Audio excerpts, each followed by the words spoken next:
Hello, everybody, and Hello. welcome to episode 199 of the TheSixthAxis podcast. As per usual, I'm your host, Kris Lipscomb.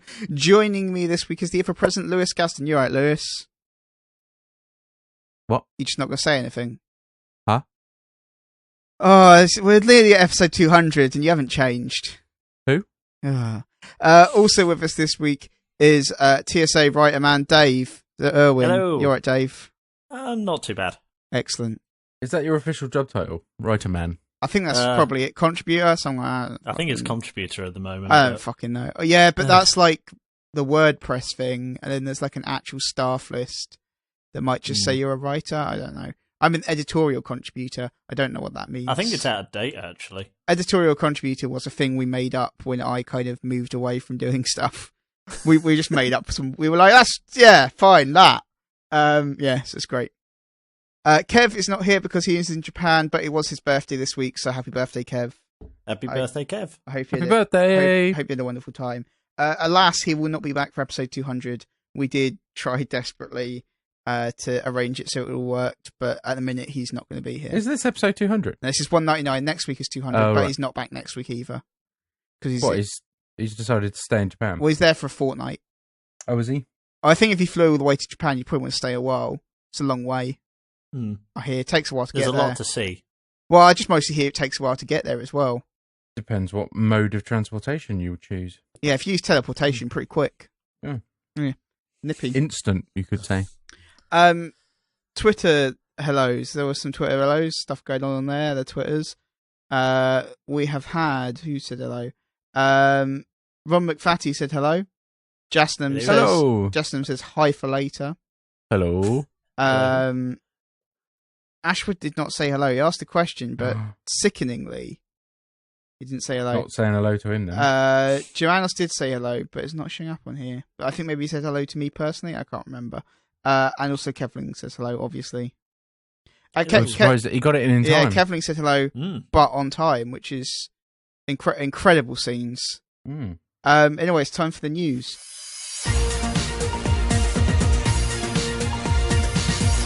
This week was Paris Games Week. That's a big deal, apparently now. It didn't really used to be much of a big deal, right? Like, I've never heard of it before. I have heard of it previously, but I'm sure I have. Maybe it was the Ubisoft Ubi Days thing, because that was in Paris as well. I'm sure it existed before this year, though. And anyway, it's now become a bigger thing because this year, rather than going to a Gamescom, Sony decided to host their European keynote at Paris Games Week, which I think kind of makes sense because Gamescom is really close to E3. Yeah, it's way too close. It's like a couple of months afterwards. It's like a month. It's like 6-7 weeks, something ridiculous like that. Yeah, it's usually close to my birthday as well. Yeah, I might actually do that one year. Yeah, whereas obviously Paris Games Week, end of October, good time because you can kind of hit. If you've got big titles coming out at Christmas, you can hit those, and you can also prep people for the next year, kind of like. And after Christmas, we got this. I think Paris Games Week is actually in a really well-chosen position. It's a difficult balancing act, because if you go, like, a week later, then you're too late. Like, you can't push into November, because, like, games are coming out.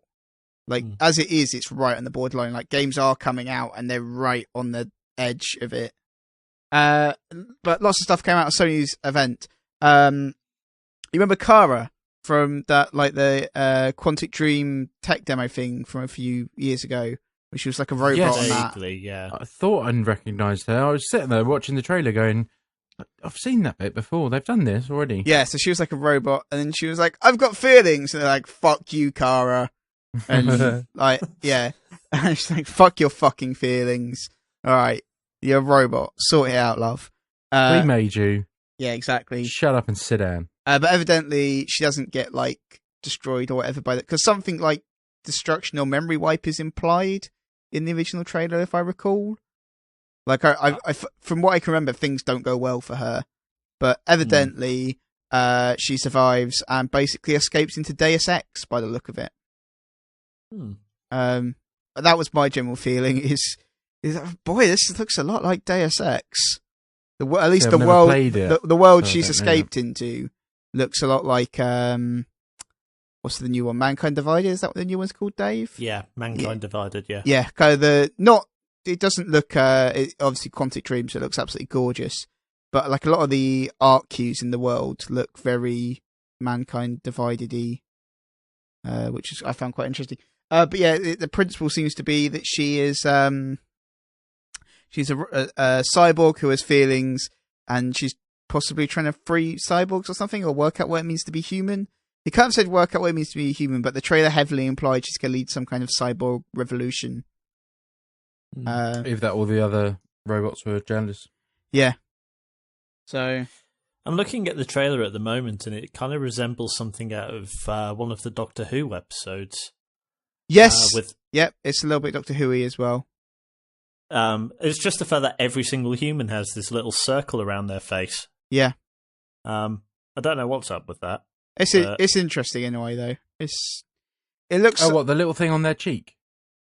It's not on their cheek. It's sort of on their temple. Yeah, I know what you mean. Yeah. Is it like a tiny little dot thing?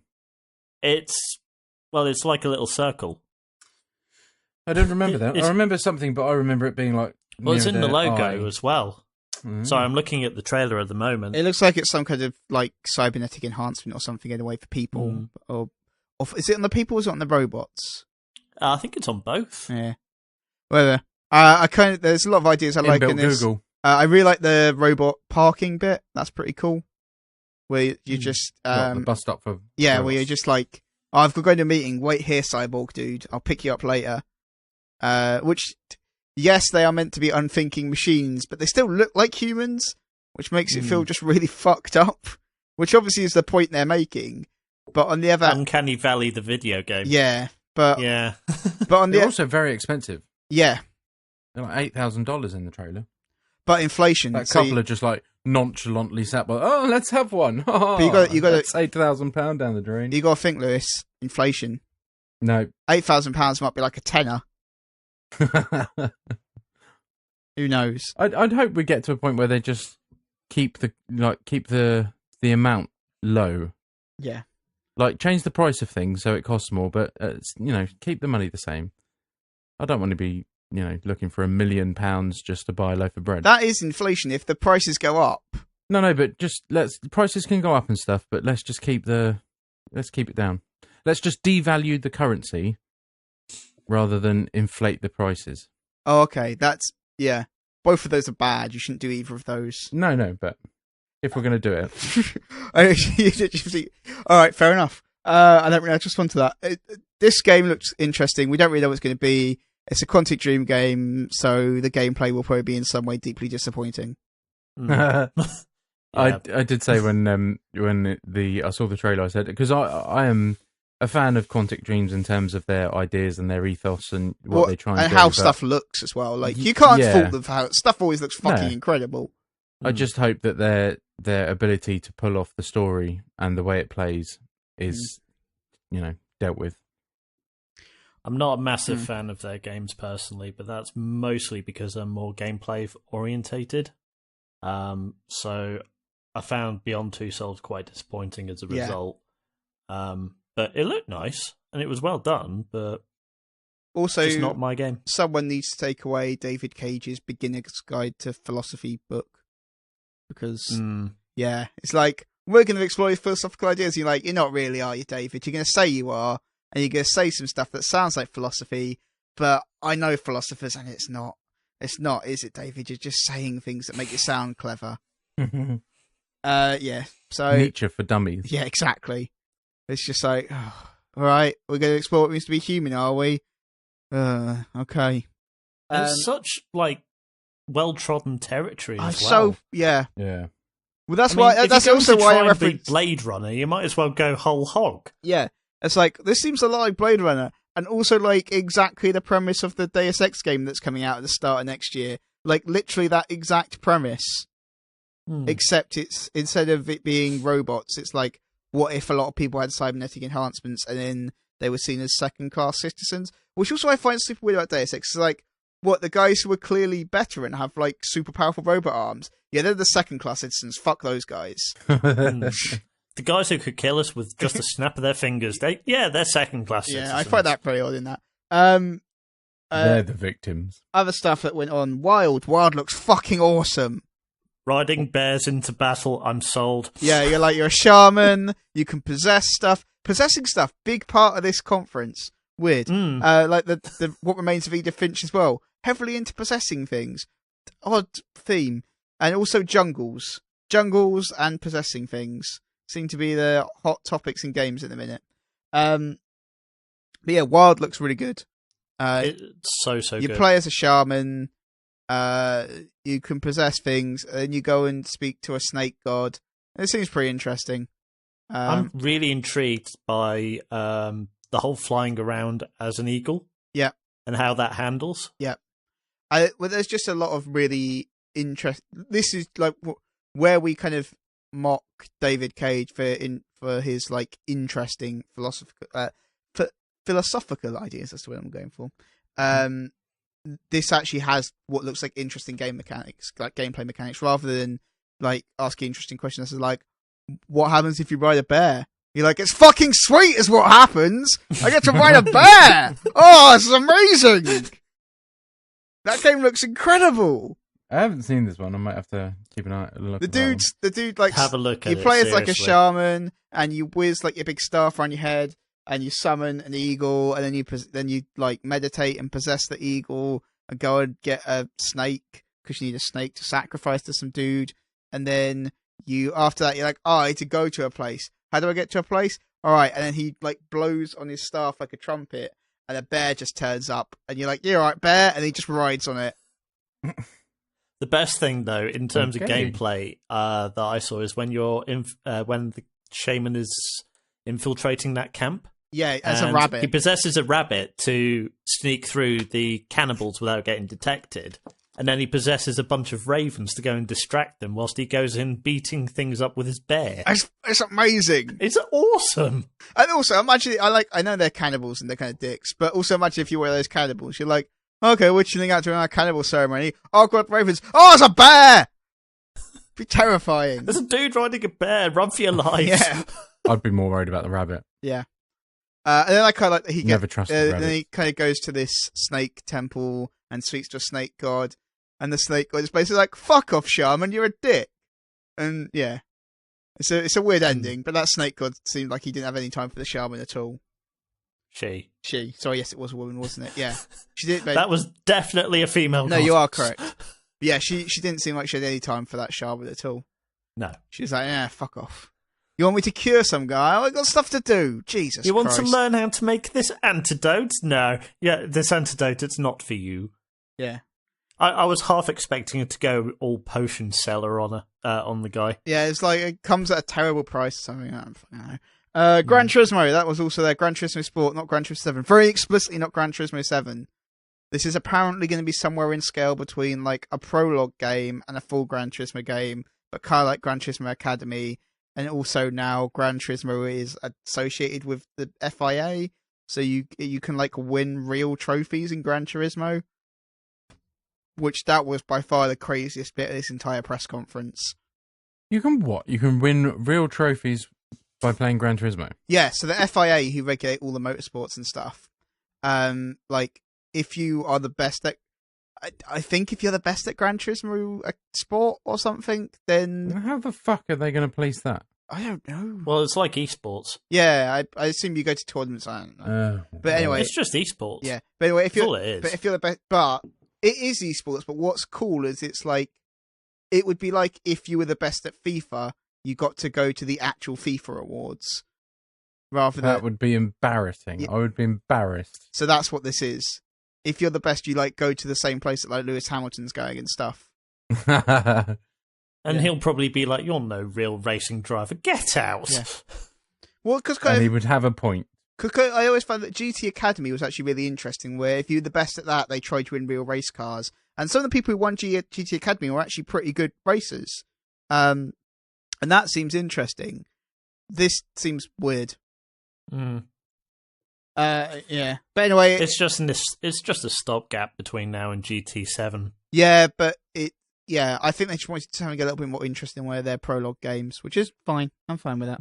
Until Dawn is getting a PlayStation VR thing where it's that looks like a roller coaster. Won't be playing that. It's like it's an on-rails shooter now or something. I don't know. It's like it's on rails, definitely. Though we made it on rails, whatever, fuck it, works for VR. I still won't be playing Not the strangest thing they've announced of PlayStation VR, though. No, Robinson the Journey, which is also VR, and there's dinosaurs, I guess, and you're in the past, and you got a little robot. It looked pretty good, and a T-Rex tried to eat him. The robot seemed awesome. The robot seems like, like the Peter Dinklage robot in Destiny. Oh, yeah. No. But the robot in this seems like what they were trying to achieve with Dinklage if you actually achieved it. It reminded me a lot of, what's his name from Portal 2? Wheatley. Oh, yeah, he is. Yeah, very much like that. But he's just really sarky and stuff. It's pretty cool.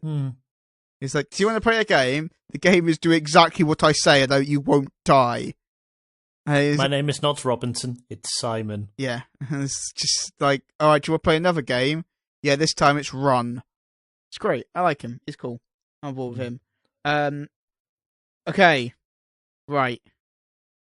We need to talk about dreams. Do we have to? Does anyone understand what this game is? Is this the media molecule thing? Yes. Yeah. Isn't it just an abstract concept? Maybe. But also there seemed to be gameplay. But then he put a house down. And then went in the house. And he was a panda. And then he was like, I had to get up the top of that thing. I don't understand. I am so utterly confused by it. Here we planted some trees. But you can make your own trees if you want. But we didn't.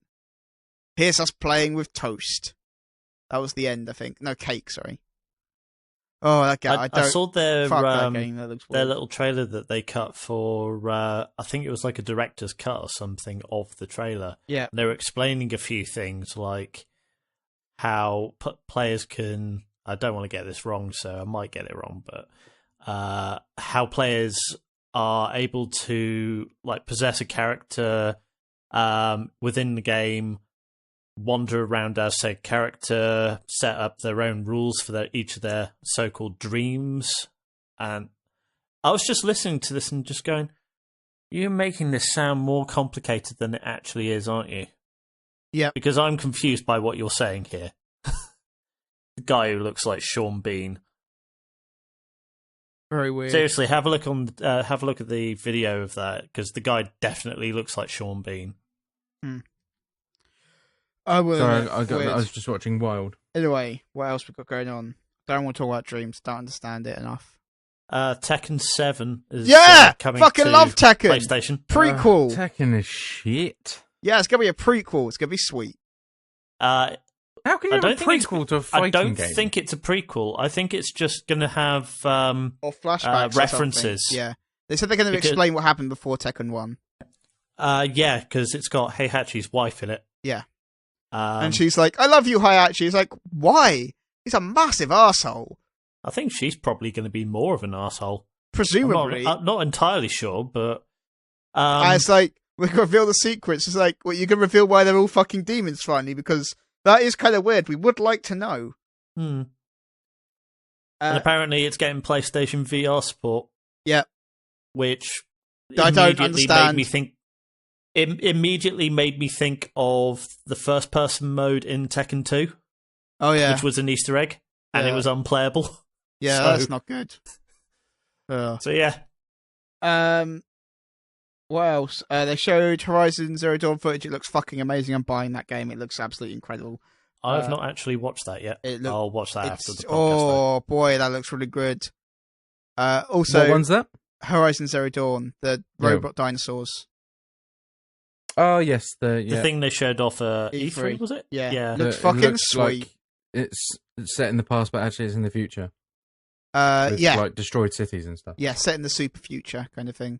And it was quite nice because they did something that devs don't often do on like big demos like this, where they just put the game into free cam, so they could just show you awesome things. I thought that was actually a smart idea.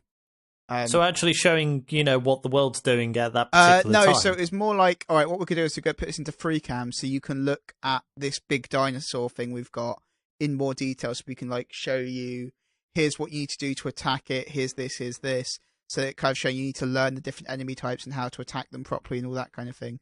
It was a really interesting demo, actually. I quite like that, yeah. It did have some interesting stuff at the beginning with kind of basic herd mechanics, but then the protagonist, by using those herd mechanics, like draws the attention of a huge dinosaur thing, and yeah, that's kind of where it goes from there. What else? Uncharted 4's multiplayer looked fucking bonkers. I don't know what was this I heard about Mystic Grenades? Oh, right. Oh, there's Nathan Drake. It's like a big pink grenade, and he throws it, and it comes out like a big totem kind of thing. Yeah, totem. It's like just spewing like demon souls at people or something. It looks bonkers. Okay. I'll give it a go. I never really played. Oh, I played a bit of the this doesn't look like Uncharted 2's multiplayer. I don't overly like Uncharted multiplayer though. No, so I don't know about it because it looks quite similar. I kind of will play this because it looks crazy. Like Uncharted 2's multiplayer was pretty like bog standard multiplayer though, wasn't it? Yeah, but I don't forget that trailer's been made to look like all the best bits. You won't be able to. For sure. It won't be that fluid and. No, but like the fact that you can like call in buddies and stuff, and they've got special powers and stuff, and one of them is just like, oh yeah, I called in my buddy. What's he do? He's just got a fucking minigun. Oh, well, I guess you win now. All right. The kill-death ratio just shot up. Yeah. Quickly just running through this. Gravity Rush 2 was like, Gravity Rush 2.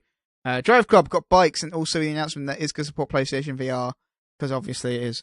Obviously. Avicii is doing a thing. Who? He's an artist, like a DJ man doing stuff. He does electronic dance music. You see what?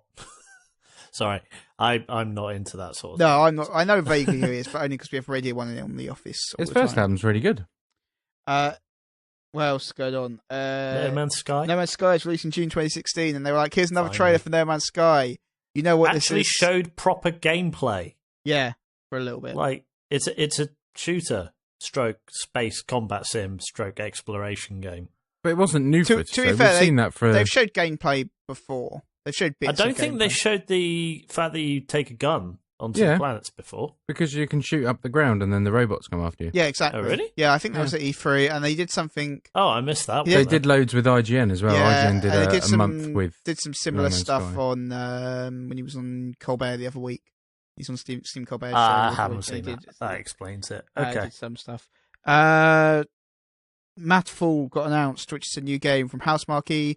Looks awesome. Love Housemarque. We don't know anything else about it, but it looks like it's quite a big change in direction from what they normally do. Yeah, because it's normally because Alien Nation, which is out soon, is obviously quite similar to Dead Nation, and then you've got Resogun, and then before that it was Super Stardust and Super Stardust HD and all that lot. Whereas this is more like looks like a third-person shooter, or yeah, but it looks pretty awesome still. I love Marquee as well. Their Resogun is still amazing. What else? Boundless? Street Fighter. Oh, that was kind of just like, here's characters that you knew were coming. And a release date. Oh, and what is the release date? Something. February 16th? Yeah, okay. I believe. Yeah. That game looks really fun. It looks alright. I got a question, though. Yeah. Because it seems like Street Fighter and Tekken are coming out, quite similar times, or been announced, talked about, and whatever. No, because this was like the first time Tekken's been announced, so I don't think did they give us a date for Tekken? I don't think I think they were just like, hey, we're making Tekken. Like, it seems like they mentioned Tekken, so someone's mentioned Street Fighter, and it just feels like the fighting games are dead. I've never liked them. Does anyone enjoy them anymore? I do. Loads of people love Street Fighter, yeah, and fighting games in general. When was the last one out? Street Fighter 4. Well, as in Ultra Street Fighter 4 was summer of last year. Yeah. But loads of fighting games come out all the time, like smaller ones. Oh, like Street Fighter and Tekken are top tier. I would say, and then kind of Mortal Kombat and Dead or Alive are probably the one below that. And then you got the Batman one. And then you got loads of stuff like BlazBlue, etc. That Guilty Gear Xrd. And which, by the way, I still need to get hold of because that game looks sick. Which those are all great games, but they're much more niche audiences compared to like the big hitters, I would argue. What was the DC one called? Injustice: Gods Among Us. That was surprisingly good, actually. Injustice is good. Mortal Kombat versus DC is fucking dreadful. Oh, that was awful. So bad. What else was there? Boundless, which was like, what if Minecraft was dwarves and then aliens? And that was all we know about it. Okay. It looks a bit weird. And also interdimensional travel. Didn't really understand what was going on. They were just like, here's a trailer. You can contextualize this. No, we're not. And then the Star Wars Battlefront trailer. That was kind of all the things that happened at the Paris Games Week thing. What else was there? Some other stuff happened, but we probably won't go into Nintendo have announced their first looks mobile fucking game. Dreadful! It's a chat thing. We made a chat thing. What are you doing? Which, considering that Nintendo are normally really against people chatting to one another, yeah. The last time they had that happen, they got, I think it was that, what's the app called? Letterbox or something. And then they got in massive trouble because I think they had some trouble with some paedophiles or something like that sending messages. And then they got shut down or something.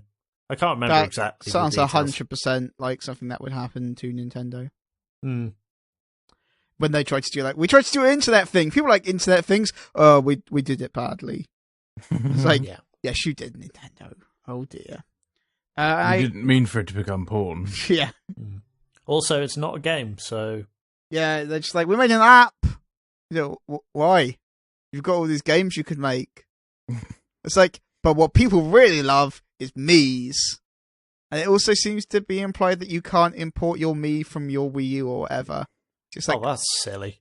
I'm not sure. They released Mario and Zelda for everything. You'd think they'd go ahead and just go, why don't we put Mario on phones? There's definitely you don't want to do like core Mario because I think people would get quite angry, but there's a variant of Mario you can do. Or at least a game that's like, oh, it's got Mario in it. Like, you know, more like a Mario Kart kind of thing. Where it's like, here's a game and it's like Mario and people you like. We just quickly read it. I read this earlier. The app lets you log in, design a Mii, and then answer a number of questions about yourself. So yeah, I don't know if you can import your Mii from your other stuff. You would hope so. Unless it's linked to this NX thing. But fuck knows, because it's fucking... It's Nintendo, we don't know. Probably not. Because they're like, we don't understand how internet infrastructure works. And you realize I could design this, I could do this, Nintendo. It's not that complicated to make it cross-compatible. I know you've got a lot of infrastructure going on. I understand that. I don't want to build stuff at the scale you're building stuff at. It's really fucking hard. But making it compatible to phones is the easy bit. Once you've got it's like, we built all the server infrastructure for sharing links and stuff. It's like, do you want to share them to other platforms? No, we don't. Oh, hang on. There's a bit in the article that says the app will be linked to My Nintendo, a new service replacing Club Nintendo that will work as a bridge between dedicated game systems and smart devices. So hopefully you can import it from there. Hopefully then, that would be good. Because otherwise, it would be fucking terrible. Pointless. Yeah. Anyway, time for what we did. What we did. Talking of Nintendo, Dave, you've been playing Zelda Triforce Heroes. You did not like this game. It's not that I didn't like it. It's just that it's not a Zelda game. You said bad things about it in Slack. It frustrated me. And Blair didn't like it. Yeah, which considering he's Blair loves all Nintendo things to a concerning extent. And he really didn't like this. No, and Zelda, I think Zelda is probably his favourite thing on Nintendo. And if Blair doesn't like this, it's bad. I mean, the problem with it is the dungeon design at first is really inviting and really fun. but then they kind of go off the rails a bit. There's a sequence in particular in, I think it's the fortress level, where you've got these totems that you jump on top of with one of your dudes. All right. And you have to bounce past a pathway which is very, very thin. Either side is a pit, and there's a rolling ball going down this said path in the sequence. Sounds tricky.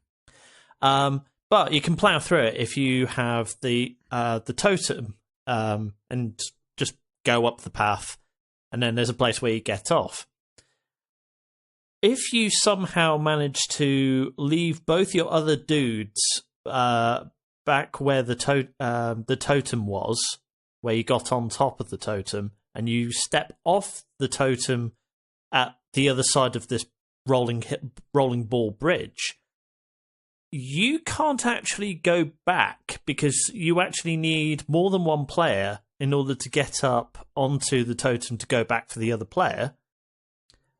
So you have a choice of either skip the segment entirely and lose out on on loot at the end, or kill yourself, lose a life, and then try it again. Which pretty much sums up everything of why I didn't like it. Because the dungeon design did not feel as clean as, say, A Link Between Worlds, which, yeah, it's a single-player game, but the dungeon design actually was fair. Whereas this one, if you made one small mistake in this particular section, or there's a few other sections later on where if you don't do the right thing in the right sequence, then your whole run is pretty much lost. Ow. Then it's just so... Oh, it's frustrating because I wanted to like it so much. I loved the idea of having a multiplayer Zelda, because we haven't had one since Four Swords, or Four Swords Adventures, whichever one came later. And that was really good for what it was, but this was supposed to be the 3-player variant, and it just really didn't feel like it for me. Which is, like, it's because they try to kind of...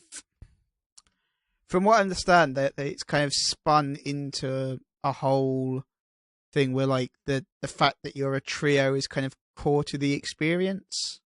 Yeah, I mean, it's kind of thematic in the whole Triforce. It's 3 points of the 3 points, and the colors of each of the avatars are relevant to each of the Triforces of power. Sure. Or Triforce of Wisdom, Triforce of something else. What's the other one? I'll probably work it out later. It'll probably bug me for ages. But yeah, I was just so frustrated by it. And the worst bit is I figured out a way of how to farm gold really easily. Sorry, rupees really easily. Yeah. To the point where I can sit on a commute, sit on the bus, and rack up over 3,000 rupees before my stop. Oh, nice. It's the Triforce of Courage, by the way. Courage, thank you. So yeah, it just...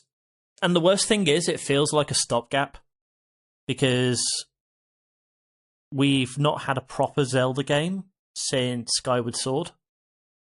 Unless you count A Link Between Worlds, which is the handheld variant. Which is not really... It's not really, but it's probably the best Zelda game we've had in years. Yeah.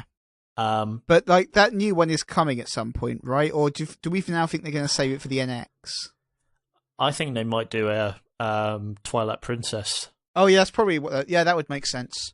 And then have it on both. And then it will really shift the NX though, because if you do it as like, here's the launch title, it's fucking Zelda. People will be like, yep, that please. I like Zelda. It worked for the Wii. It did. It's a smart way to go, and Nintendo, if anything, are very, very good business people. Mm-hmm.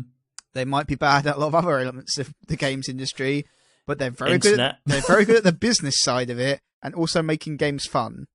They can do those two things really well. Well, Well, not so much fun, because I didn't have fun with Triforce Heroes. But in general. Overall.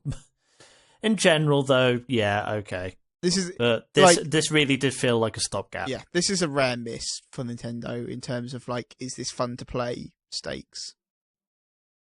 That's really disappointing, because, like, Zelda games are reasonably rare still. Like, people moan about Nintendo pumping stuff out, but they don't really. They've just got, like, they've got a lot of franchises, and those franchises have a lot of spin-offs. But, like, actual kind of core franchise games don't come about that often, really. Especially Metroid.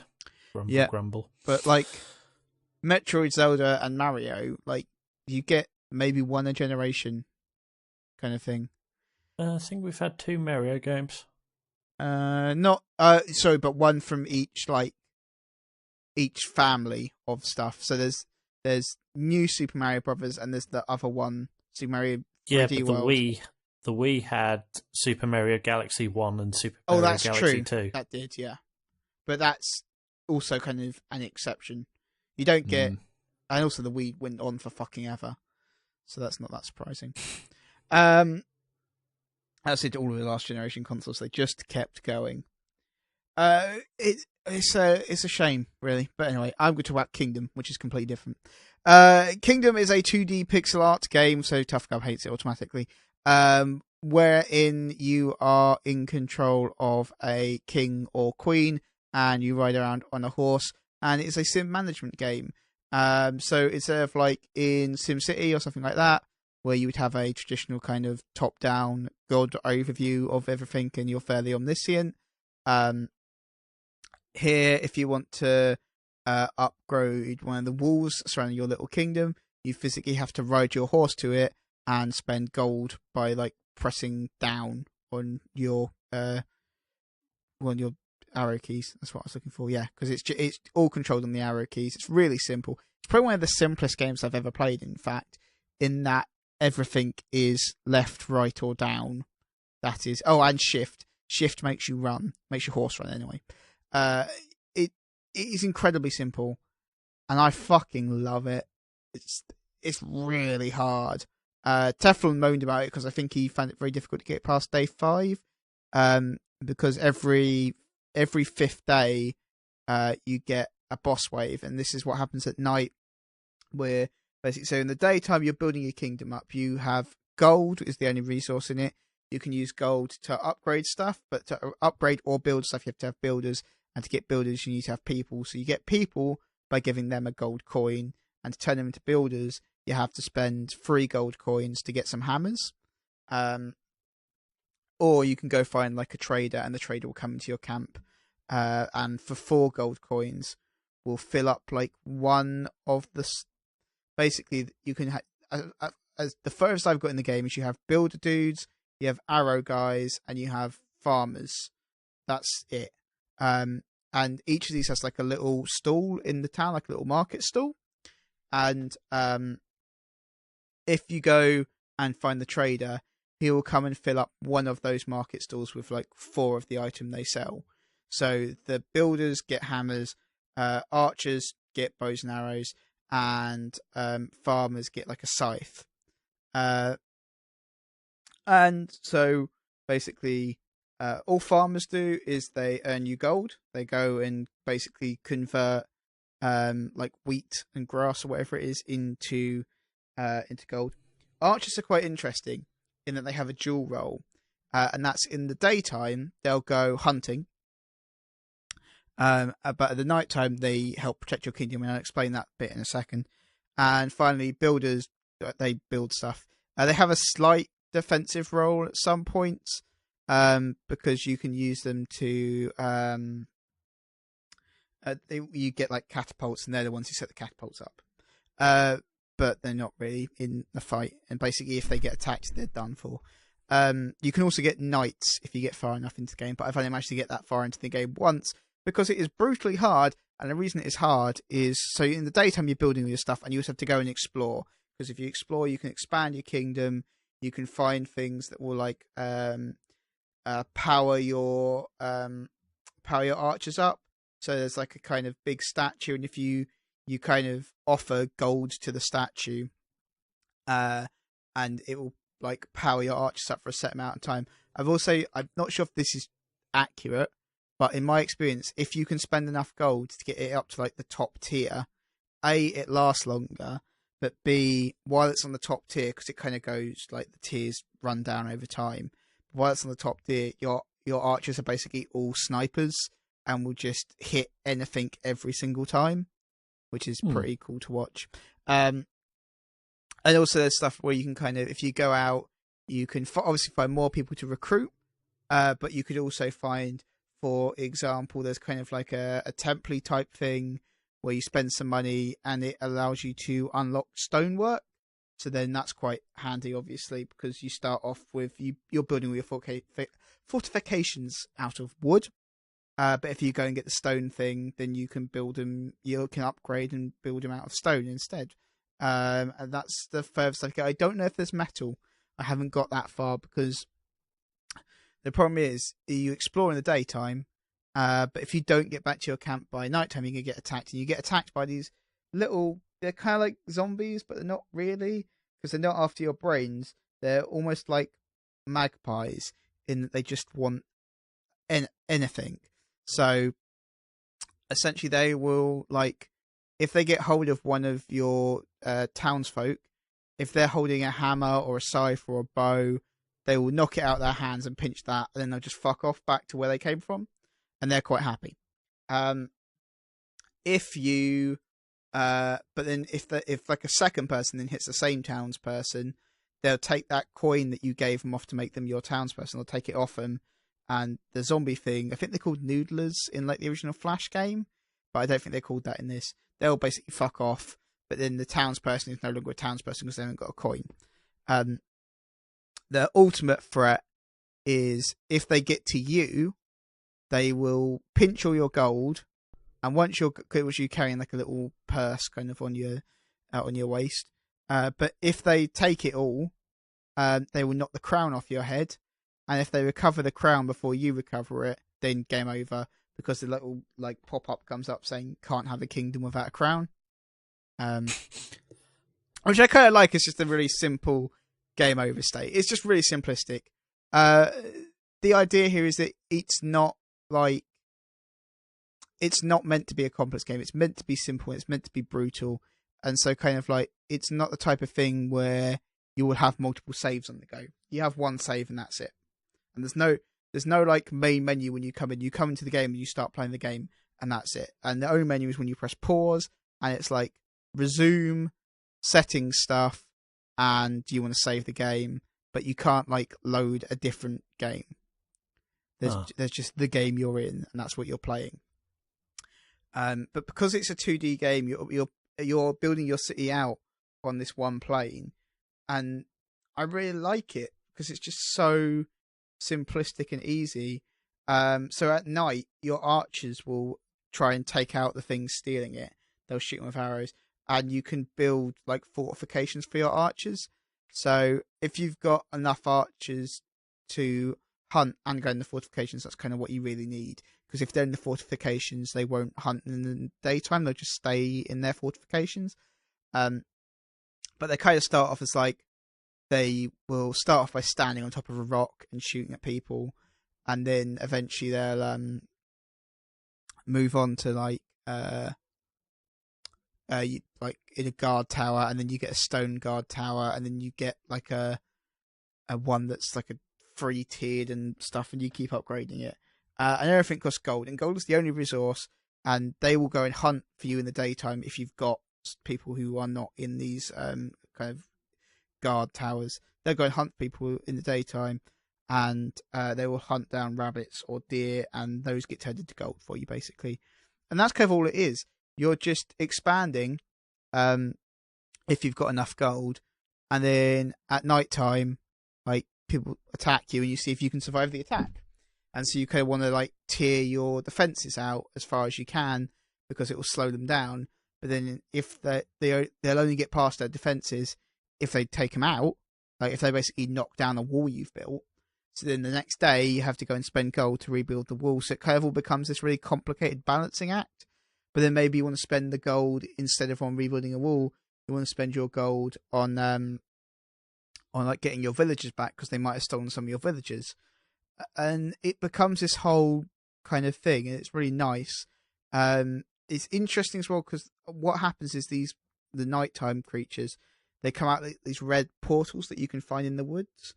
But I haven't managed to do this, but from reading the patch notes, if you can get to the stage where you have knights, you can assign your knights to go and kill the portals, which is quite interesting. But I haven't managed to do it yet. But I kind of like that because it gives you this potential to have a more proactive stance and maybe make nighttime easier for you. Why Teflon was complaining about the 5th day thing is every 5th day you get a boss wave where it's basically like super hardcore, and these things that come attack you are kind of wearing really basic armor. So it might take, instead of 1 shot, it might take 3 or 4 shots to take them out. But what I love with this is the simplicity of it makes it wonderful because it's so easy, and you kind of, but even though it's so easy, it gets complicated really fast because of the kind of the emergent system kind of element of it. And because everything is always randomly created, you can get fucked really badly, because I tend to have this habit of expanding to the east but not really paying attention, and sometimes you can't just build walls where you want. There's like little kind of spots that get generated where you can build a wall, but sometimes when you're not paying attention, those spots are quite a long way away, and you have to knock down a whole bunch of trees before you can build the fortification, and you've got this farm and there's nothing protecting it, and you're kind of like, oh, fuck. And more than once, I've been having really, really good games. I was like, oh, I'm really enjoying this. I'm doing really well. I'm on like day 24 or something. I think that might be my record. Like, awesome, I'm on day 24. Let's see how far I can get. And you go exploring in the woods, and you push a little bit too far, and you mistime it. And before you can get back to town, you get attacked and killed by the nighttime things, because it ticks over to nighttime. You're like, well, I fucked that up, didn't I? Which is great, because once you lose, I do like that it's permadeath. Once you lose, you're done. So it's kind of got that slight roguelike element in it. It's like, oh, you're dead. Well, that's it. You can't go back. Done. I believe this is the most I've ever heard you talk about a single game. I do talk about games long sometimes, but this is particular I just love. I love it. It's really, really good. You should still play it. It's like $6.99 on Steam or something. It's quite cheap. I think there's a version of it coming to Xbox One at some point. Possibly. I know they announced it. You could do it because it's like, say, it's like left, right, shift, and down. So you could quite easily do it on a controller, or you can do it. I think they might be doing like a mobile version possibly as well, and that would be equally easy to do. I would not be surprised if this was a Games with Gold offer. Yeah. Here we go. Kingdom releases on Xbox One early next year. Yeah, I absolutely adore it. You should, if you like sim management games, give this a crack because it's cheap and enjoyable, and like a game that actually feels different in a genre that's got some fairly cemented conventions. Like, kind of Sim City kind of established what a sim management game is, right? It established the interface and how you play and all of that. Like, Sim City almost set that in stone. And this is that very much that genre of game, but bucks the trend completely. I find that really interesting. And it actually gives you a much more realistic version of running that kind of civilization, because stuff takes time. Because if you want to go and like explore, or if you want to go and build stuff, you have to physically go to it and say, yes, I'd like to invest the resources to build the thing. And then your builders have to walk there and build it and then walk back to town. Like, that is kind of, that's how it would work, right? That's how, if you were in an actual medieval society, you'd say, hey, builders, go build that thing. And they were like, okay, cool, we're going to go there, we're going to build it, and then we're going to have to come back. And, like, you have to go and survey it and choose what you want to do. And I like that element. I kind of like that you have to remember what is where. that you have to remember that, like, oh yeah, to the west there's this, and this, and I can go into like the statue and upgrade my archers or whatever. You have to keep that in your head because there's no map and nothing like that. It's very simple. It's incredibly simplistic, and I absolutely adore it. It's just brilliant. Different game, quickly. Life is Strange episode 5 is finally out. The Life is Strange series is now done, or at least like season 1 or whatever it is done. Dave and Lewis, you have both played this. Mm-hmm. Lewis, do you want to talk about it? Because you haven't talked much. Well, we've talked about Life is Strange before. We have, indeed. So it carries on in the same vein, and it's just basically a conclusion of the story that you've been working up to, and the finale of episode 4. Because when we talked about it, I'd just done the first 4 episodes, and we said that it finished on a bit of a cliffhanger, regardless of whether or not you guessed who it was or the what was going to happen. But it left it on a nice little cliffhanger, ready for episode 5. So kicks off in the midst of all the trouble. Killer on the loose, you're in trouble, and you need to start rewinding time. I thought it was a nice conclusion to the game in terms of the story and the feel of it all. The biggest negative that I can say about it is that a lot of the dialogue was really cheesy and just felt unnatural. Like there's a tornado bearing down on Arcadia Bay, and it's going to destroy everything, and people are having these really long conversations that just didn't need to happen and sounded really corny and cheesy. So that was a bit jarring at times. But other than that, I thought it was a really good end to what has been, quite a unique and refreshing sort of gaming experience on the PS4 and Xbox. I'm assuming. I don't have an Xbox. It is on Xbox, yeah.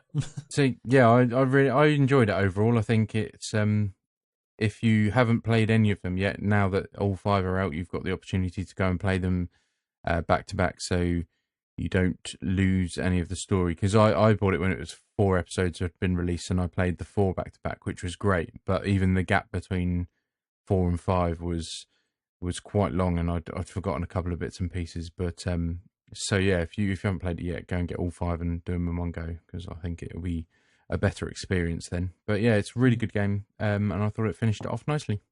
Dave, thoughts? So I'd actually played them in sequence when they were first launched. So I got the whole waiting for months and then playing the next bit, drip fed. And I've come to the conclusion that whilst I really liked what it was trying to do, I really didn't like the fact that I saw what was coming. Yeah, it was too predictable at the end. I said to Kev, because I think Kev's playing it or was going to play it. I said to Kev that I had guessed who it was pretty much from episode 1, and at the end of episode 4, it wasn't really a surprise. But I still quite liked the way it was done. Oh, up until episode all played out. Up until episode 4, I was really, really into it. I really enjoyed where it was going. I really enjoyed the sort of the whole spirit animal thing that we thought was going on that never quite happened. No.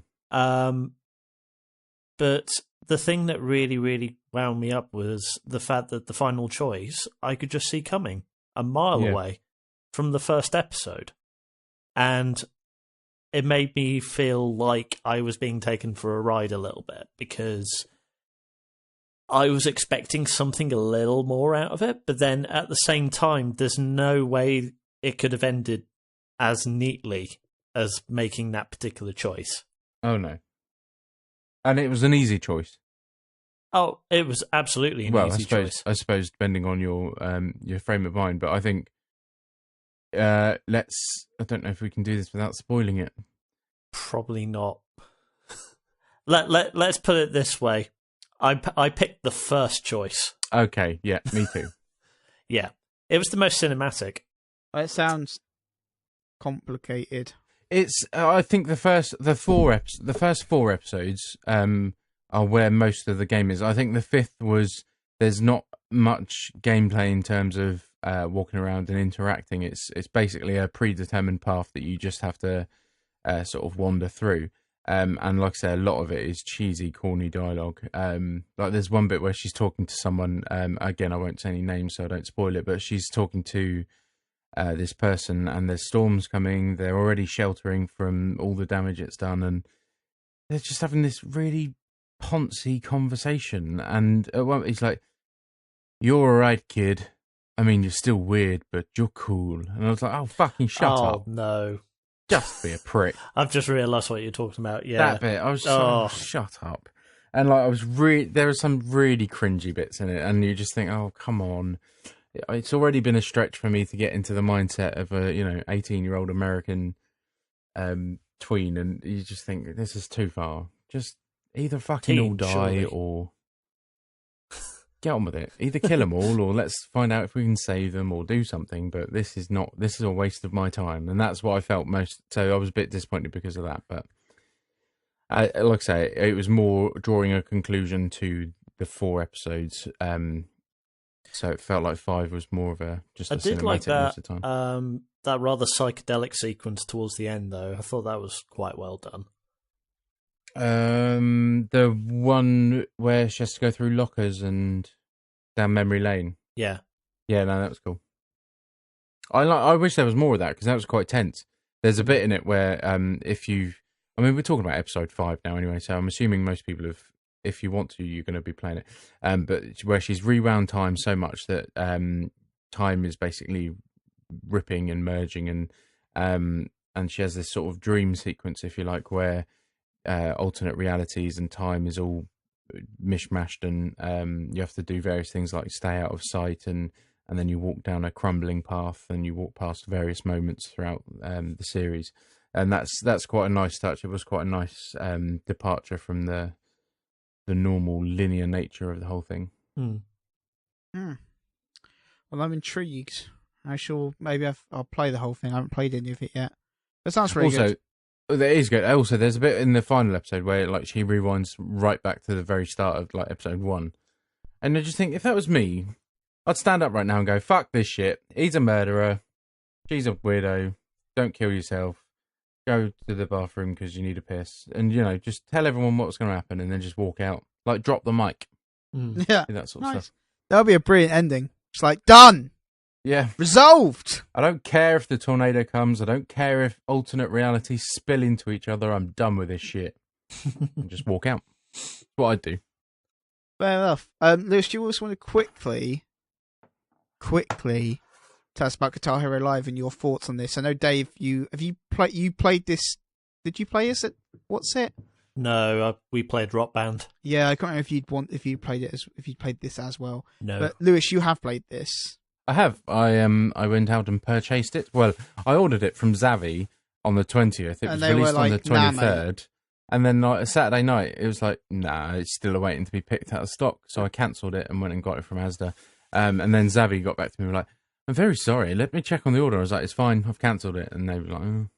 But apparently it's a really big problem that Zavvi haven't been shipping Guitar Hero for whatever reason. And they have drawn people in by being 15 quid cheaper than everywhere else, but just not being able to deliver it. Yeah. But hey ho. So yeah, I've been playing Guitar Hero Live, which, for those of you who don't know, is the new Guitar Hero, which features live action crowds and sort of first person view as a member of a real band. And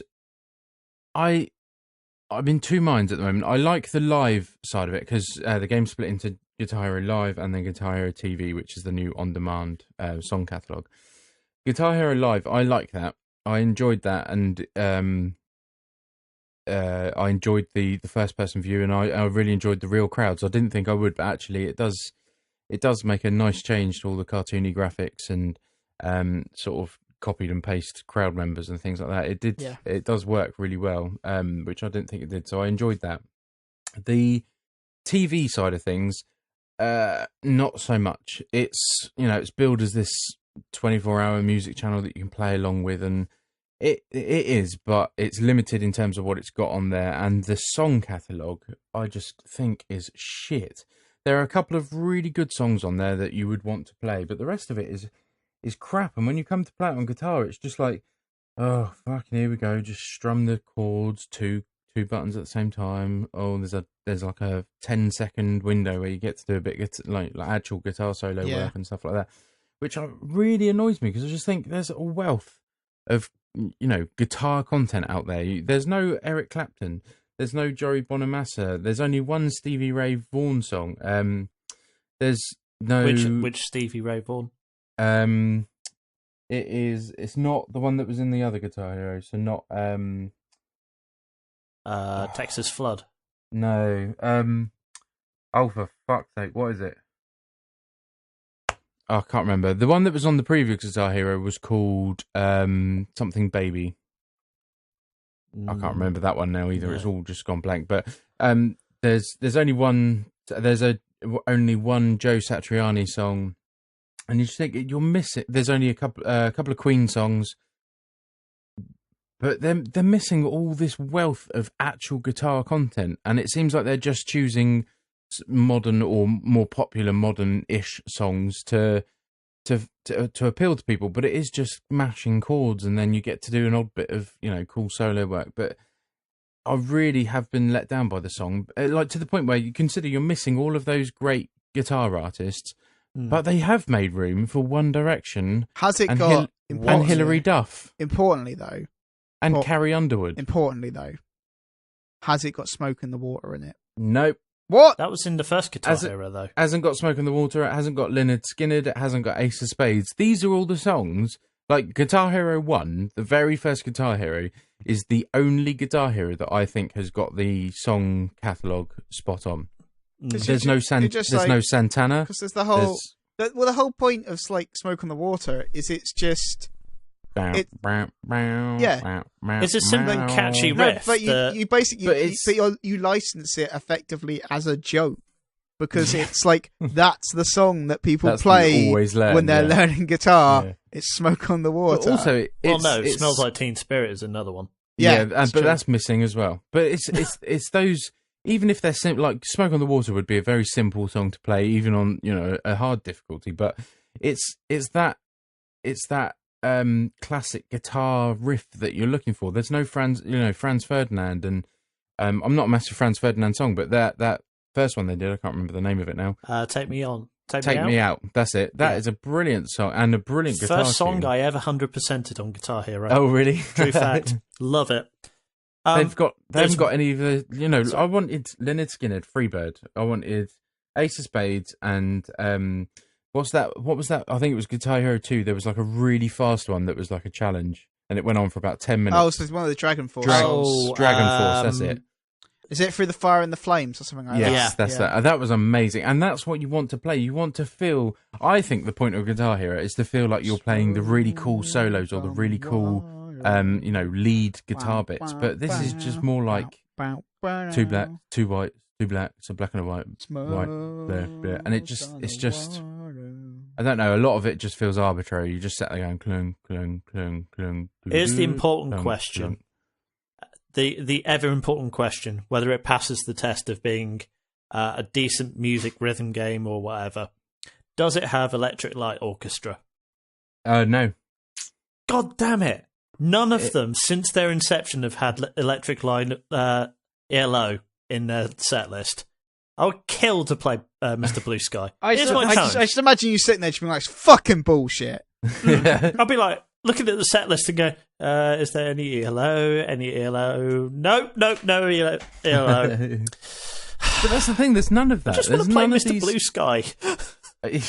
I almost want a Guitar Hero Blues with Johnny Lang, Joey Bonamassa, Muddy Waters, Stevie Ray Vaughan.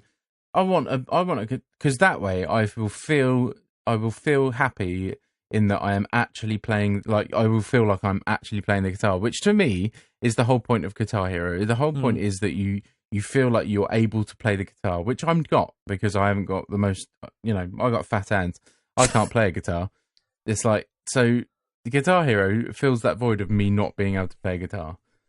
So it's like, it's just missing a trick. I think the song choices, like I say, they've made room for One Direction, Hilary Duff, Carrie Underwood, Since when did One Direction become like anything worthy of Guitar Hero? That's the thing. What have you done? Even if you've gone, well, we need to, let's try and appeal to all bases. Let's put in One Direction song out of 250 odd songs. It's not like someone's going to go, yeah, I'll spend 80 quid on a game just for One Direction song. And then you've got the likes of Alter Bridge and Megadeth and Pantera and all that lot, which are music that I cannot stand because to be honest, I don't think Megadeth's name goes far enough. To be fair, the Megadeth song is quite enjoyable to play. I'm fine with those songs. One of the rare ones to you do enjoy to play. But then you get into there are people, I don't even know their names, but there are where it's just literally rah, rah, rah. I can't understand a word you're saying, and it's just painful to listen to. And the guitar, I may as well just be having a stroke because that's pretty much what it sounds like.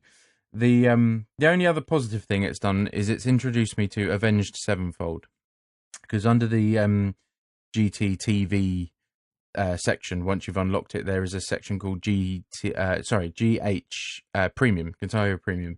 So you will get a choice of like premium sets that you can play for a limited time, and you have to have certain points that you have to spend real money on, which I haven't done.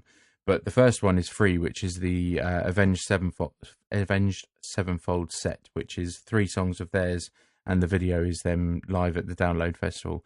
And I've never heard of them before, never knew who they were or anything, but I've really enjoyed the songs they played that you get to play there, and really enjoyed that music. So that introduced me to that. So I've really enjoyed that. So overall, it has been fun, and I am enjoying it. I just don't think it's worth the money. I know most of that is for the controller, but how does the controller feel? Controller is good. I like because it's now three black buttons and 3 white buttons, and they're on top of each other, so it feels more natural. So it's actually like playing a guitar by changing the fret. Yeah, it's really interesting. So it's okay. three on top and 3 below. And it does feel far more natural. And you're playing like proper chords and stuff. It's interesting. And you can do bar chords and stuff like that. So the thing that I like is because I get, like I say, I enjoy the solo bits. I get the satisfaction out of playing really fast and hitting a real range of notes all over the place. Because I think that is what guitar is about. It gives you a bit of satisfaction that you've completed that. The bit where I get stuck is when it's like, you have to play 2 notes together, but one's black and one's white. So your fingers you have to try and work out where your fingers go. I end up looking really special trying to work, because especially when the fast songs are coming, it's like, oh, my finger's not doing what I'm supposed to be telling it to do, and you end up mashing it all up and cocking up. But it's a challenge, and I'm enjoying it. But like I say, I just think the song catalogue is its biggest miss. I think it could have been filled with a wealth of guitar content rather than popularity or chart success. Oh, it's kind of, I'm really interested in the game and the mechanics, like you're saying with the guitar and stuff, but it's just the song list is disappointing. But I guess like the Guitar Hero Live, Guitar Hero TV, that's what it's called. That's going to be good. No, that's like I say, that's Guitar Hero TV is the bit that's let me down. But they're gonna, by the sound of it, they're going to keep like rotating songs into it. They have now got they're in a great position because they can just add anything that they've got. That's right, because they get permission for. Yeah, because it's going to be Spotify basically. So there is hope that they will put on more of this, actual guitar content and the enjoyable music. But the Guitar Hero TV section itself, where you actually join one of the channels and play whatever is rolling around, that's enjoyable to an extent. But then when you start getting track after track after track that you're not familiar with or you don't know, or it's just of a genre that you don't enjoy, it starts becoming a bit of a ball ache, and I just quit it. But the Guitar Hero Live is done in such a way that, like I said, with the real crowds and the first person and things, that even if you don't know the song or you don't like that genre, it forces you to actually invest in it and start to enjoy it, which I really like. I like the fact that it doesn't just dismiss it. It sort of makes you want to join in and do good on any song that it gives you. So, well, I'm really interested in it. It's good. I don't think it's worth the 80 quid at the moment. That is, is the general price around the place. Yeah, that's too much. See, I'm looking at the set list at the moment, and you've got some really good stuff on there. Like the Megadeth song you were talking about is Hangar 18. Hangar 18. That is really good to play, I have to say. I think that was in Guitar Hero before. I think it's either Guitar Hero or Rock Band, but I remember playing that on one of the two. But then you've got stuff like, where was it? Something that really disappointed me, like Rihanna California King Bed. Actually, that is a really that is quite complicated to play, that one. Yeah, but it's because not... I personally like that song, but I get where you're coming from. It's not a song you'd expect on Guitar Hero. But actually, when you start playing it, you do appreciate the guitar work that's going on in the background. But I totally with you that it doesn't feel like I say, One Direction and Hilary Duff and Carrie Underwood. They're not songs that I would expect to see on Guitar Hero. I might expect to see them on a Rock Band Pop Edition, because you've got the whole band there, so you can play those sorts of pop hits. But it's not a guitar led or a guitar driven song. They do have some homages to previous Rock Bands, or Guitar Hero, sorry, like Thunderkiss 65 by White Zombie. I definitely remember that one being on one of them. But then you've got... So here's the thing. I like the fact that it's got Disturbed. Disturbed are one of my all-time favourite bands ever, because I was that kind of audience in the early 2000s when they were starting to get really, really big. But then you've got the slightly more emo stuff in there, which I'm not a mad fan of. You've got a band which my brother liked, which I will admit on this podcast that I don't like at all, which is AFI. But yeah, and Dream Theater, which I love. So it's really eclectic in that sense, but... It doesn't feel like it when you're playing it, though. It doesn't feel eclectic, because actually once you get in to play them, a lot of them, like I say, songs like Hangar 18 by Megadeth is good because it's that old school metal that has those really high pitch, solos that symbolise that, and it's almost akin to Iron Maiden, that type of guitar work. But a lot of the other songs, they sound too similar, and when you get into the game, the guitar work isn't actually that enjoyable to play. It is either just a repetition of a chord or two buttons together that you have to strum for however long, and then you might have to change it for another two chords but it's not. I don't want that of Guitar Hero. I want the solos, and I want I'm happy to play the chords as and when they're needed, but there's a wealth of music out there that can give you satisfaction of knowing that you've, like I say, Freebird on Guitar Hero 1, the 7-8 minutes long or whatever it was, when you got to the end of that song and you've got like 95% or 98% or whatever, you're just like, I've just played Leonard Skinner's Freebird, and clearly you haven't, but it's, it does give you a sense of satisfaction. And I just feel that once you get into these songs that are on the set list, there's not enough variation or not enough excitement in them to actually want to play them. And when I look at Guitar Hero TV to play the song catalogue, when I just want a quick play or whatever, I tend to stick to the same ones. So I'm looking at things like Tribute from Tenacious D, which I know is a silly song, but actually good to play from a guitar standpoint. It's definitely one for the party. You're all drunk. I think it's on the new Rock Band as well. Oh, is it? I think it is. And I stick to Stevie Ray Vaughan and Joe Satriani and all those ones. And then you've got the likes of Skrillex. What is Bangarang doing on there? I don't think it has a guitar in it, does it? Yeah, that's that. That's the sound. It's the sound you first heard at. Wop wop wop. Chicka chicka chicka. It's the first sound you hear is guitar, but it's again not a very enjoyable one to play because it is just chord after chord after chord. Bangarang. If you have got it or you are going to get it, I think one of my favourite songs to play is Queen's I Want It All. That's got some great solo work and great sort of chords with mixed colours and stuff in there as well. That's quite a good one to play. Brian May's one of the best guitarists that's ever lived. But also one of the most underrated. Like, whenever you talk about great guitarists, no one ever really mentions Brian May until they've run out of other suggestions. Also, no Santana. I'm waiting for Santana. Put on Santana. There's a guitarist that, that's his life. And he's known for it. Put him on Guitar Hero. Because he's a fucking Guitar Hero. Right, anyway. Blue Sky by ELO. Wonderful song. Yeah, put on ELO. Come on. Anyway. What are you doing? Sort it out. Time for the quiz, because I really want to have dinner. I want Kazoo Hero. I'm so hungry. Kazoo Hero. Amazing. Right, time. Saxophone Hero. Time for the quiz. Go on. Move along. Okay. Move along. Quiz. Right. Dave has a quiz. I have a quiz for you. I think Tough Cub provided it. I'm just No, I did. No, he didn't. He helped playtest it, but that's about it. Because he encouraged it, definitely. Oh yeah, totally encouraged it. Let me just get a scoreboard up quickly. If Tough Cubs had anything to do with it, it means I'm not going to know any answers. Oh no! The questions were all done by me. Right, okay. We were just spitballing ideas and. What's the theme? Okay, so the quiz this week is naming the lines from video games, and you basically get 1 point for the correct game, and you get 1 more point if you get the correct character. Okay. Okay. All right, let's go. Come on. So, question 1. What is a man? A miserable pile of secrets. Oh, I do know that.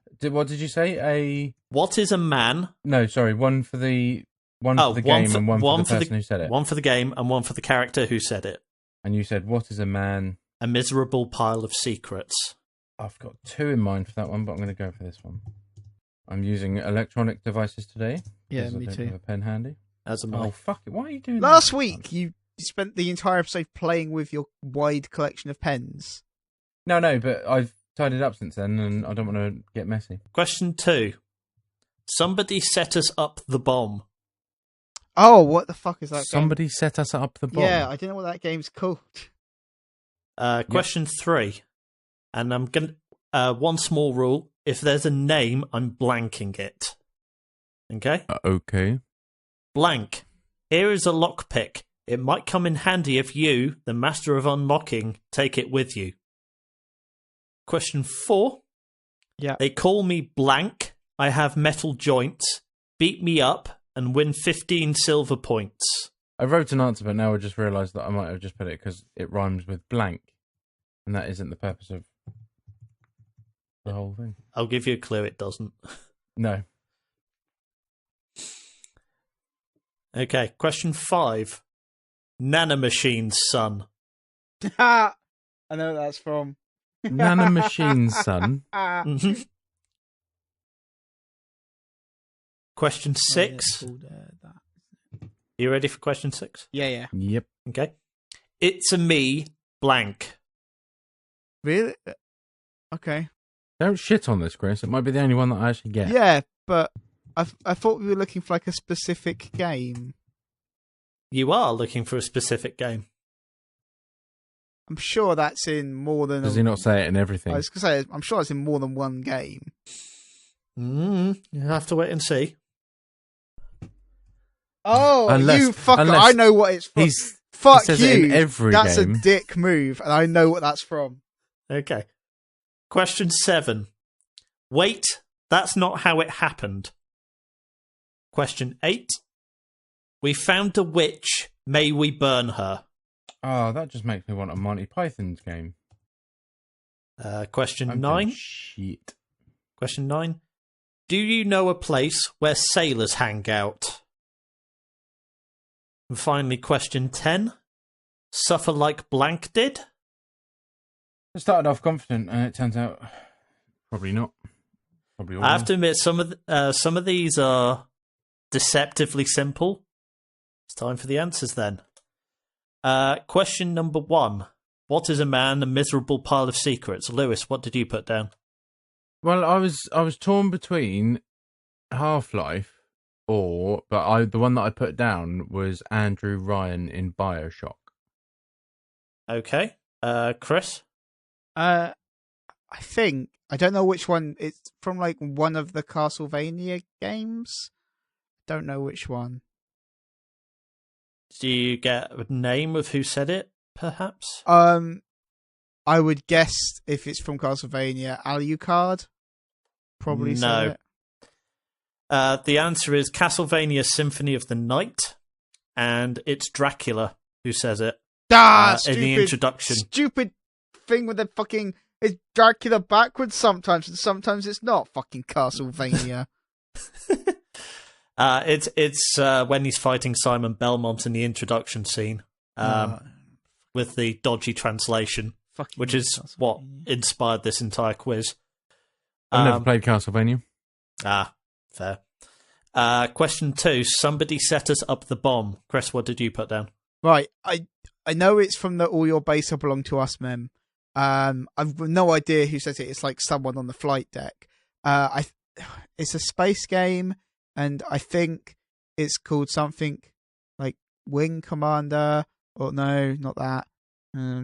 Is it? Oh, is it like Zero Wing?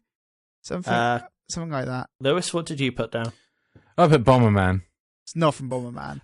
No, but you are actually right, Chris. It is a crew member. He doesn't actually have a name. Yes, I know it's from Zero Wing. You got that completely right. Yeah, 2 points. Oh, you're such a geek. Question number 3. Blank, here is a lockpick. It might come in handy if you, the master of unlocking, take it with you. Lewis? I put Splinter Cell. I just guessed wildly at Thief. No. If I was to say, Jill, here's a lockpick. It might come in handy if you, the master of Resident Evil. Yeah. And do I get a point? No, you can't have a point afterwards. Sadly, I cannot allow it. And it's Barry from the original Resident Evil. See, I was waiting for blood. I hope it isn't Blank's blood. No, that one was too obvious. Question 4. They call me Blank. I have metal joints. Beat me up and win 15 silver points. Chris? Is it from what's it called again? Chrono Trigger. That's it. Do you have a character in mind? I don't know. I know that quote. I can't remember. I don't know any of the characters from Chrono Trigger. I just know that quote for some reason. Okay. Lewis? See, I was trying to complete the poem, so I put a clank. No, afraid not. It is Chrono Trigger, so you get a point for that, Chris. Yeah. It is the robot called Gatto, and he's in the fair right at the beginning of the game. He's like one of the attractions. Question 5. Nanomachine's son. Lewis, what did you put down? I don't have anything for this one. Okay. Chris? It's definitely from Metal Gear Rising: Revengeance. I don't know, so I'm just going to guess Raiden says it. I know it's from that game, but I don't know. I can't remember who says it. Yeah, it is Metal Gear Rising: Revengeance. It's the final boss, Senator Armstrong. Oh, okay, yeah. It's the fucking dumbest. It's so dumb, but it's wonderful. You need to play that game if you haven't played it. It's platinum at their very best. Question 6. It's a me blank. Lewis? Just put Mario, but then I think it's a trick. It is a trick. It's Assassin's Creed 2, and it's Mario something or other. I don't know what his surname is, but his name is Mario. Mario Auditore. Yes, it is. And unfortunately, Chris, because you said Mario, I would have a QI klaxon here. So, but his name is Mario. Which is why he only loses half a point. So I get 1.5 points? But I said Mario. Yeah, he's. I Lewis didn't said specify Mario. what from. You got it absolutely right, Chris. I meant Mario from Assassin's Creed 2. No, you didn't. No one just asked me, so I said it's Mario. Question 7. Wait, how many points do I get? You got 2. Yeah, 2 points. Wait, that's not how it happened. Chris, what did you put? Oh, I don't know. You don't know? I have no idea. Lewis? I put fuck knows. Okay. This is probably the most obscure one, I have to admit. It's the prince from Prince of Persia: Sands of Time when he dies. Yeah, I guess that makes sense because he's telling a story. Yeah, that makes sense. I knew it was that in that context. I knew it was a story that they would tell, and then they go back in time. I just couldn't couldn't work out what game it was because it could have been from loads. Yeah. Question 8. We found a witch. May we burn her? I'll start with Kris this time. I just guessed at The Witcher. That seems like a thing that they might say. Like, is his name Garrett in The Witcher? No, they're probably Geralt. But it'd be like a villager asking him, but it's probably not that. Lewis? I put Grim Fandango. Oh, interesting. You're both wrong, sadly. It's actually from Warcraft 2, Tides of Shadow. And it's what happens when you click the peasant repeatedly. Ah, weird. It just starts spouting Monty Python quotes at you. I was going to say, that's why I want a Monty Python That game. is incredibly obscure, though. It's not that obscure. I would say a line from Warcraft that only happens if you keep clicking on the villager is reasonably obscure. It was a fun little Easter egg, but everyone did it. Let's throw her in the pond. If she floats, she weighs as much as a duck and is therefore a witch. Question 9. She turned me into a newt. I got better. Oh, I got better. Question 9. Do you know a place where sailors hang out? Lewis? I just put Ratchet and Clank. Oh, Lewis, you're going to be sad. Why? Because it's from Shenmue. Oh. I don't know who says it, but I know it's from Shenmue. How do you know that? It's from How do you Shenmue know 2. Oh, David, I think you're pronouncing it wrong. Probably, I don't know. How do you pronounce it, Lewis? It's Shenmue. I don't care. It's Shenmue. It's not. That's just Lewis's pronunciation. It's Shenmue. Yeah. And it's real when he's basically questioning where the obvious aforementioned sailors are hanging out in Hong Kong. How do you know that, Kris? I know stuff. You get a point for that because you got the game, but you didn't get the character. Do I get a point? Because I didn't get the character either. That's not how it works. Oh, that would be a terrible quiz. Final question. Suffer like blank did? Oh, I no fucking idea. See, I put Resident Evil for this one. Oh. You're in the right genre, that's the problem. Oh, is it like Dead Space. Silent Hill or something? No. It's House of the Dead 2.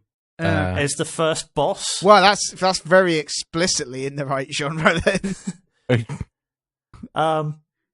And it's just basically the little imp that flies around. Yeah. But the reason I like that one is not because of the fact that it's like an awful line. It's the fact that the delivery of the said line is phrased like a question. I really like House of the Dead. Damn it, who put a question mark on the teleprompter? Suffer like she did? House of the Dead's great. It's great fun. Yeah. I used to spend hours in the arcade playing that. Anyway, I win. Hooray for me. Of course you're going to win. Yeah, you got 7 points and Lewis got -0.5. By minus? Because you said Mario. Yeah, that doesn't mean I get minus. Yeah, because it was like a QI thing. Oh, I see. But I also didn't get the game on the 9th question, so I get a point because I got the who said it. No, you didn't. No, you didn't. I'm fairly certain I did. You can have +0.5 point, Lewis. It's all right. You can have All half right. a point. Don't In that pity case, me. then- I don't want your charity points. You don't want the charity points? Okay, then you're on -0.5 then. You can either have charity Fine. or negative points. Fine, I will have negative points. All right, it's question time. Hope you're happy. Question time. Ashwood says, started playing King the other day, really enjoying it. How far have I managed to get? Oh, I said earlier. It's like day 26. I don't think I've got to 30 yet. I think maybe I got to 30 and died. I've got, a reasonable way through. It's quite quick, so you can kind of get a lot through, but yeah, it gets fucking hard. I got to a point where I was just like basically eking out survival and just waiting for the bus wave to come and just end it all, basically, which was slightly depressing. What else? Oh, I only had 2 questions, so that's easy. So Ron McFatty says, hello, now that you're approaching episode 2, or now you're approaching 200 podcasts, and are my celebrities, who has let celebrity status go to their heads the most? Kev, because he's not here. He's Rebel. in Japan being a celebrity. It's just occurred to me, actually, every single time I've been on this podcast, one of you has been missing. It's fine. And it's rotated each time. I mean, it was Chris the first time, it was Lewis last time, and now Kev. Yeah. To be fair, we tend to do that every week. Someone takes a week off every week. Although, anyway, to subscribe us with celebrity status is obviously insane, but I have occasionally had people from the TSA community who have seen me like in videos and stuff approach me at EGX and things like that, and I find that very weird. I'm like, hi, I'm just some guy. I was in stupid videos. It was great. See, you should totally have the persona. I saw Chris and just like tried to run the other way. Yeah, I would almost prefer that. Because it was like, hello, and I'm like, I don't know your name. You know me, but I don't know you. Yeah. This is creepy. I saw you dance to be fair, even when they have met me before, which I feel bad about, but you meet like so many people at EGX that it does become hard to remember who people are. Oh, yeah, absolutely. Yeah, it's difficult. So. It's like every time we have our meal over at EGX, I have to remember who Tef is. You're like, who the fuck's that tall guy? Yeah, who's that man? Yeah, I know. With the weird shoes. He does have weird shoes. So weird. Strong argument. I can't get. What did you call him? He's got weird shoes. He's got toe shoes, isn't he? You just called him the C word. No, I didn't. Sounded like it. I definitely didn't. Listen to it back when you do the editing. I'll edit it out. I did. If I accidentally called him a cunt, I'd just be gone. I didn't mean to do it accidentally. Yeah. But yeah, it's unusual. I've never been recognised from this. I have been recognised a couple of times from like videos and things. That is weird. It is a weird thing. And I don't know if I like it. It hasn't had, because we kind of stopped doing videos that have me in it because we were like, why is Chris in all these videos? He probably shouldn't be. So I haven't been recognised. I don't get recognised this year, apart from by people who obviously knew me, like Ash and people like that. Right, that's going to do it for this week's podcast. As per usual, I've been your host, Chris Lipscomb. If you would like to get in touch with us, you can get me on Twitter as HalPro. That's HALB Pro. You can get Lewis as Gaston. You can get Dave as Dave__Irwin. You can get the podcast at TSA Podcast. If you'd like to get previous episodes, you can go to TheSixthAxis.com. You can go to iTunes. You can go to YouTube. You could also tweet us questions at the TSA Podcast one, or at podcast@TheSixthAxis.com if you prefer emails. That's just going to do it though for this week. So say goodbye, everybody. I'm really hungry, so say goodbye quickly. Bye. Yeah, I knew this was coming. I've really bought this for myself, if I'm honest. It was a bad decision. I chose poorly. You chose poorly. And I'll take my punishment like a man. Goodbye. You done? Yeah. Ah, motherfucker. Oh.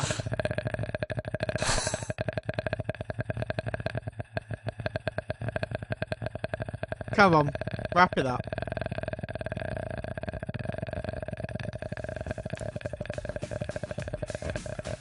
Oh, Jesus Christ. How did you not die? Goodbye.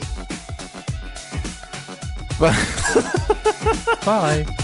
The Sixth Axis Podcast.